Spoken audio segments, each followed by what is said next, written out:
Hello friends, welcome to Saru's kitchen. నేను మీ స్వర్ణ. ఈ వీడియోలో మీరు చూడబోతున్న రెసిపీ బిసిబెలే బాత్. కర్ణాటకలో మోస్ట్ పాపులర్ అండ్ చాలా ఫేమస్ రెసిపీ. టేస్ట్ కూడా చాలా బాగుంటుంది. ఫస్ట్ టైం ట్రై చేయాలనుకునే వాళ్ళ కోసం చాలా ఈజీ అండ్ క్విక్ ప్రాసెస్లో ఈ వీడియో షేర్ చేయబోతున్నాను. మేకింగ్ ప్రాసెస్ ఎలాగో చూసేయండి. మరి ఈ రైస్కి కాంబినేషన్గా బూందీ మిక్చర్ చాలా బాగుంటుంది. ముందుగా ప్రెషర్ కుక్కర్ తీసుకొని అందులో 1 కప్ రైస్ యాడ్ చేసుకోవాలి. తర్వాత 1/2 కప్ కందిపప్పు కూడా యాడ్ చేసుకోవాలి. 1 కప్ రైస్కి 1/2 కప్ కందిపప్పు కరెక్ట్గా సరిపోతుంది. ఇప్పుడు వీటిని చక్కగా వాటర్తో క్లీన్ చేసుకోవాలి. ఇలా క్లీన్ చేసుకున్న రైస్ అండ్ పప్పులో మనం ఏ కప్తో అయితే రైస్ తీసుకున్నామో ఆ కప్తో వాటర్ని యాడ్ చేసుకోవాలి. ఇక్కడ 1 కప్ రైస్కి 4 కప్స్ వాటర్ యాడ్ చేసుకోవాలి.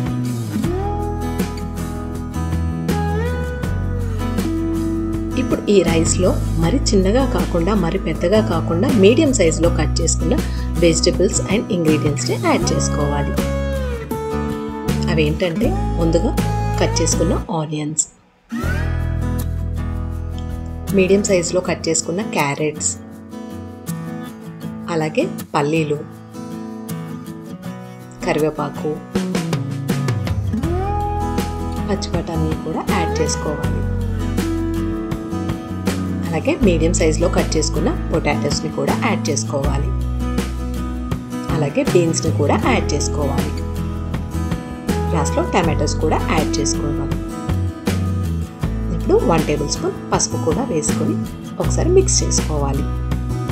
ఇప్పుడు 1 టేబుల్ స్పూన్ ఆయిల్ కూడా యాడ్ చేసుకోవాలి.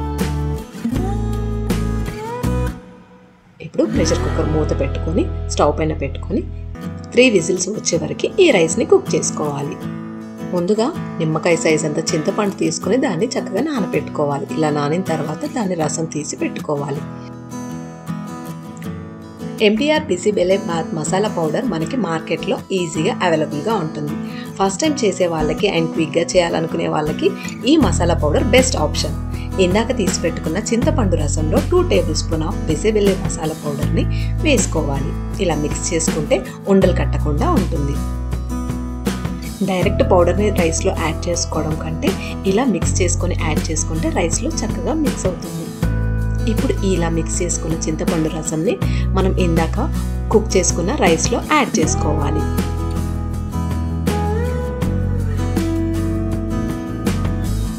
ఇందాక మిక్స్ చేసి పెట్టుకున్న చింతపండు రసం అలాగే బిసిబెలే బాత్ మసాలా పౌడర్ని రైస్లో యాడ్ చేసుకొని ఒక 1 టేబుల్ స్పూన్ సాల్ట్ యాడ్ చేసుకొని ఇంకొన్ని వాటర్ కూడా యాడ్ చేసుకొని దీన్ని మిక్స్ చేసుకోవాలి. ఇక్కడ కన్సిస్టెన్సీ అనేది చాలా ఇంపార్టెంట్.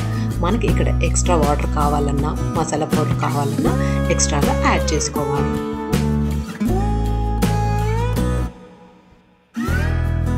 ఇక్కడ కన్సిస్టెన్సీ అనేది ఇలా కొంచెం జారుడుగా ఉండేలాగా చూసి కలిపి పెట్టుకోవాలి. స్టవ్ పైన ప్యాన్ పెట్టుకొని అందులో 3 టేబుల్ స్పూన్ ఆఫ్ ఆయిల్ వేసుకొని ఆయిల్ హీట్ అయిన తర్వాత అందులో 6 to 8 జీడిపప్పు వేసుకోవాలి. అలాగే సన్నగా కట్ చేసుకున్న ఎండు కొబ్బరి ముక్కలు కూడా వేసుకొని అవి బ్రౌన్ కలర్ చేంజ్ అయ్యే వరకు వేయించుకొని బ్రౌన్ కలర్లోకి చేంజ్ అయిన తర్వాత వీటిని తీసి పక్కన పెట్టుకోవాలి.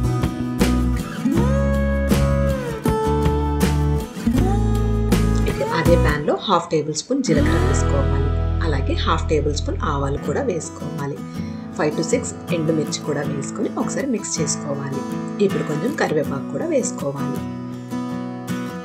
అలాగే మీడియం సైజులో కట్ చేసుకున్న క్యాప్సికమ్ పీసెస్ కూడా యాడ్ చేసుకొని ఒకసారి మిక్స్ చేసుకోవాలి. క్యాప్సికమ్ పీసెస్ని ఇందాక అన్ని వెజిటబుల్స్తో పాటు కుక్కర్లో వేసుకునే బదులు ఇలా ఫ్రై చేసి వేసుకుంటే టేస్ట్ తినేటప్పుడు చాలా బాగుంటుంది. కొంచెం ఇంగువ కూడా యాడ్ చేసుకోవాలి. అలాగే 1/2 టేబుల్ స్పూన్ పసుపు కూడా వేసుకొని ఒకసారి మిక్స్ చేసుకొని స్టవ్ ఆఫ్ చేసుకోవాలి.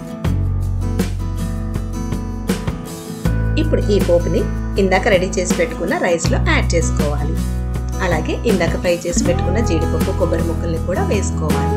చిన్నగా కట్ చేసుకున్న కొత్తిమీరని కూడా లాస్ట్లో యాడ్ చేసుకొని ఈ పోపు అంతా రైస్కి పట్టేలాగా చక్కగా మిక్స్ చేసుకోవాలి. అంతే, ఎమ్మీగా ఉండే బిసిబెలే బాత్ రెడీ టు సర్వ్. మీరు ట్రై చేసి టేస్ట్ చేయండి. మీరు నా ఛానల్ని ఫస్ట్ టైం విజిట్ చేసినట్లయితే సబ్స్క్రైబ్ చేసుకొని పక్కనే ఉన్న బెల్ని యాక్టివేట్ చేసుకోండి. ఈ రెసిపీ కనుక మీకు నచ్చినట్లయితే లైక్ చేయండి. అలాగే మీ ఫ్రెండ్స్ అండ్ రిలేటివ్స్కి షేర్ చేయండి. మరొక ఇంట్రెస్టింగ్ రెసిపీతో మీ ముందుంటాను. Thank you for watching.